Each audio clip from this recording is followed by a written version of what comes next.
Good morning मेरे प्रिय छात्रों, मैं आपका भाई जयराम जय आप सभी का स्वागत करते हैं। दोस्तों, आज हिंदी का दही वाली मांग मांग का पार्ट 2 यानी कहने मत जहाँ तक हम कल बता चुके थे उससे आगे हम बताने वाले हैं। तो हम कल यहाँ तक आपको बता दिए थे कि मतलब ये अपने बारे में बता रहे थे कि मर्दों के साथ कैसे रहना चाहिए। मर्द जब घर आए तो नए साड़ी मतलब एक तरह से अच्छी साड़ी ताड़ी पहन करके ब्लाउज व्लाउज सब कुछ हो, एक तरह से फुल इत्र जो होता है वो लगा करके रहना चाहिए। उनको यही तरीका है मर्दों को अपने बस में करने का, ठीक है। कोई 15 दिन पहले जब मंगम्मा घर आई तो लगा कि वह बहुत दुखी है। मैंने पूछा, क्यों मंगम्मा, ऐसी क्यों हो? वह बोली, क्या बताऊँ माँ जी, ऐसा लगता है कि मेरी किसी को भी ज़रूरत नहीं। यह कहकर उसने अपने पल्ले से आंसू पोंछे। मैंने पूछा, क्या हुआ? बेटे ने कुछ कहा दिया? उसने कहा, हाँ माँ जी, कुछ ऐसा ही हो गया। बहू ने किसी बात पर पोते की खूब पिटाई कर दी। तो मैंने कहा, क्यों री राक्षसी, इस छोटे से बच्चे को क्यों पीट रही हो? क्यों पीट रही हो? क्यों पीट रही हो? तो मेरे ऊपर चढ़ बैठी, खूब सुनाई उसने। तब मैंने भी उससे कह दिया कि मैं तेरे घर वाले की माँ हूँ, तुझसे इतनी जवान लड़ा रही है, मुझसे इतनी जवान लड़ा रही है, आने दो, आने तो दो, दे उसे। वह महाराजा घर आया। उससे मैं बोली, देख भैया, इसने बेमतलब में अनजान बच्चों को इतनी जोर से पीटा। मैंने मना किया तो मुझे ही चाट सुनाती है। तू ज़रा अपनी घरवाली को अक्ल सिखा। इस पर बोले, मुझे क्या सिखाएंगे? लड़का अगर कुछ उधम करता है तो उसे मना करने का हक मुझे नहीं। तुमने जैसे इन्हें पैदा किया है वैसे ही मैंने उसे पैदा किया। मुझे क्या अकल सिखाने चली है? जो भी हो माँ जी, वह उसकी घरवाली है, मैं माँ हूँ। उसे कुछ कहा तो पलट कर जवाब देती है। मुझे कहे तो मैं क्या कर सकती हूँ? इस पर वो बोला, हाँ माँ, वह अपने बेटे को मारती है तो तुम क्यों उसके झगड़े में पड़ती हो? तो मुझे दंड दो।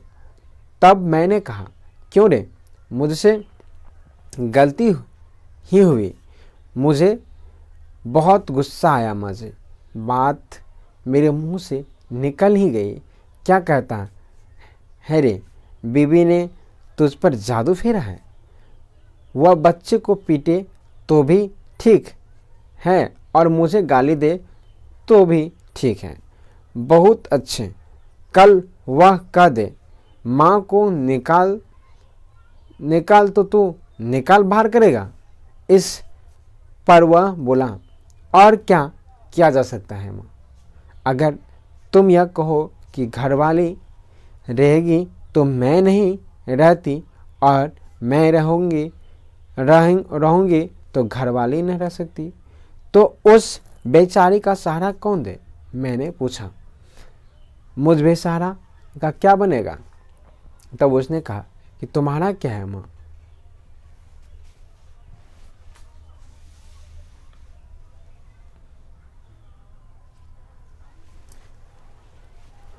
तुम्हारा क्या है माँ? तुम्हारे पास गाय बैल है, पैसा है, तुम्हें क्या मैं पाल सकता हूँ?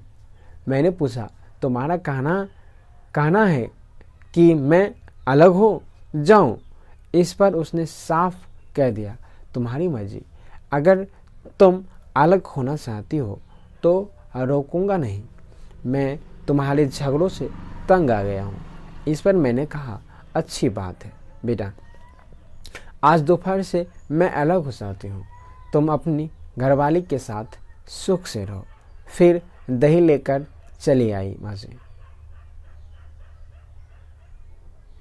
मैंने दही लेकर उसे पैसे दिए और कहा, जाने दो मगमा, घर जाओ, ठीक से रहो, सब अपने आप ठीक हो जाएगा। लेखक ने पैसे, दही लेकर के पैसे दिए और उनको यह कह कर के, जाने दो मगमा, घर जाओ, सब ठीक हो जाएगा, इतना कह कर के लेखक ने भेज दिया वहाँ से। ठीक है। अगले दिन मगम्मा आई तो पिछले दिन जैसी दुखी नहीं दिख रही थी, लेकिन मन पहले की तरह हल्का नहीं था। मैंने पूछा, झगड़ा निबट गया कि नहीं? इस पर उसने जवाब दिया, वह निपटने देगी क्या? कल दही बेचकर गई तो मेरे बर्तन भांडे अलग रख दिए थे। एक कुठेले में रागी और एक में चावल, थोड़ा सा नमक, मिर्च, सब एक तरफ रखकर खुद खाकर और अपने पति को खिलाकर पांव पसारे बैठी थी। आप बताइए माँ जी कि झगड़ा कैसे निपटेगा? मैंने थोड़ा हिट्टू बना कर खाया। हिट्टू मतलब शायद खिचड़ी होता है दोस्तों। शादी के बाद बेटा कभी अपना रहता है माँ जी, ठीक है, जब उन्हें नहीं चाहिए मैं ही क्यों जबरदस्ती करो, अलग ही रहने लगी माँ जी। रोज़ उस बच्चे को थोड़ा सा दही देकर बाद में बेचने आया करती थी। आज ठीक उसी समय वह उसे बच्चे को लेकर कहीं चली गई थी। मैं जानती हूँ कि उसकी यह चाल है कि मैं उस बच्चे से बात न कर पाऊँ। इतनी छोटी सी बात की कैसी रामायण बनती जा रही है। मुझे आश्चर्य हुआ, पर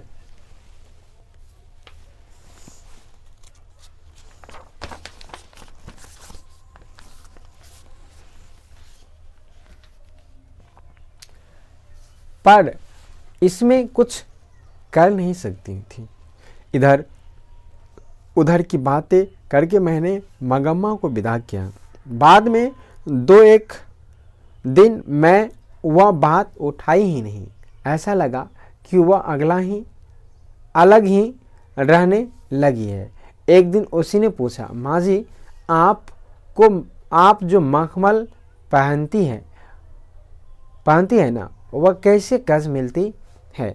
मैंने पूछा, क्यों मगम्मा? तो वह बोली, इतने दिन तो बेटे और पोते के लिए पैसा जोड़ती रही, अब भला क्यों जोड़ो? मैं भी एक मखमल की ब्लाउज़ पहनूंगी। मैंने कहा, एक ब्लाउज़ का 7-8 रुपये लगते हैं। ब्लाउज़ उस दिन मगम्मा ने जाकर दर्जी से वह कपड़ा लिया और वहीं सिलने दे दिया। दूसरे दिन पहन कर आई, मुझसे कहने लगी, देखिए माँ जी, मेरा सिंगार। घरवाले के रहते एक अच्छी साड़ी नसीब नहीं हुई। वह तो किसी के पीछे लगा था। मैंने बेटे के लिए पैसे जोड़े, अब वह लड़का ऐसा हो गया। अब कैसा है मेरा सिंगार? मुझे लगा कि बेटे से अलग होने के कारण दुख से मगम्मा को जरा मति भ्रम हो गया है।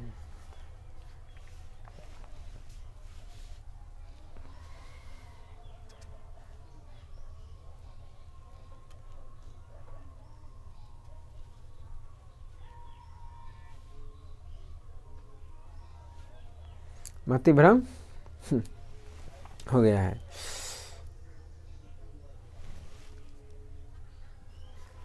जब ज़्यादा दुख आ जाता है तब हर किसी को ऐसा ही हो जाता है।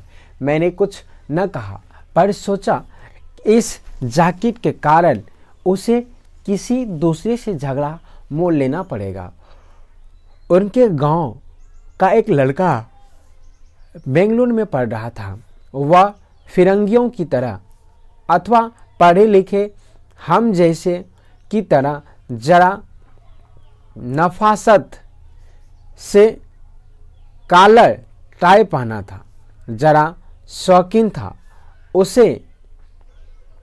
उसने एक दिन मगम्मा को देखकर पूछा, क्या बात है अम्मा, एकदम मखमल की जैकेट ही पहन ली। तब मगम्मा ने कहा, क्या रे लड़के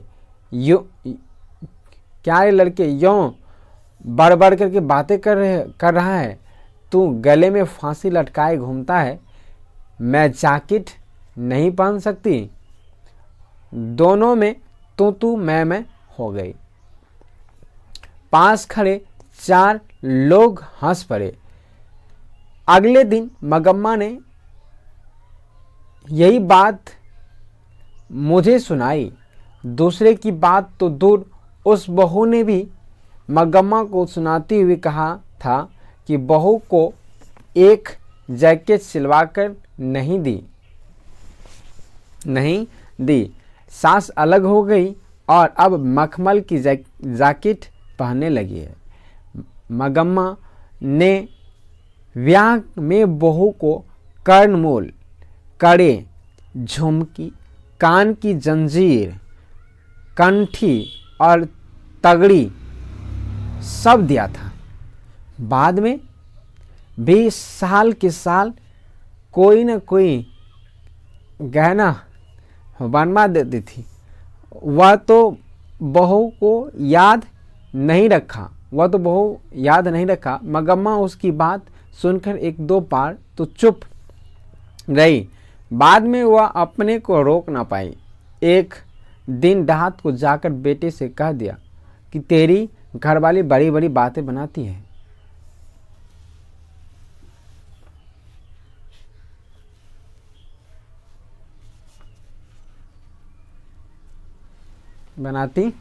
मेरे जैकेट पर ताने कसती है, कहती है मैंने उसे कुछ भी नहीं दिया। क्या मैंने कुछ नहीं दिया? कड़े, कर्णफूल, झुमकी, पदक, क्या यह सब मेरे दिए हुए नहीं? बहू ने पति को बोलने का मौका ही नहीं दिया। वह बोली, अब तो घरवाला भी नहीं, ऊपर से बुढ़िया भी हो गई हो। अब कर्णफूल और तगड़ी पहनोगी? ले जाओ पहन लो। बैठे पति ने उससे कहा, क्यों री तू बकवास किए जा रही है? फिर माँ से बोला, माँ मैं तुम लोगों का झगड़ा पसंद नहीं करता। अगर तुम्हें चाहिए तो सारे जेवर ले जाओ। मगम्मा बोली, माँ जी रास्ता चलने वाले भी इस तरह से बात नहीं करती। चाहिए तो जेवर लेकर चली जाओ। कहकर उसने सारा दोष मुझ पर ही मर दिया। अब यह जन्म किस लिए? यह सुनकर मुझे बड़ा दुख हुआ।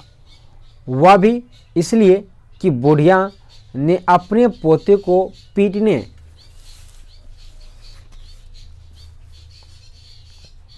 पीटने से मना किया था। भला यह सब क्या हो रहा है? बात मुझे बाद में समझ में आई। जहाँ भी देखो झगड़े का कारण ऐसा ही होता है कि जब कोई एक दूसरे को पसंद नहीं करता तब छोटी बातें भी बड़ी हो जाती है। बेकार के झगड़े खड़े होते हैं। उससे संबंधित सभी लोगों को बेहिसाब दुख उठाना पड़ता है। आज तक बस इतना ही दोस्तों।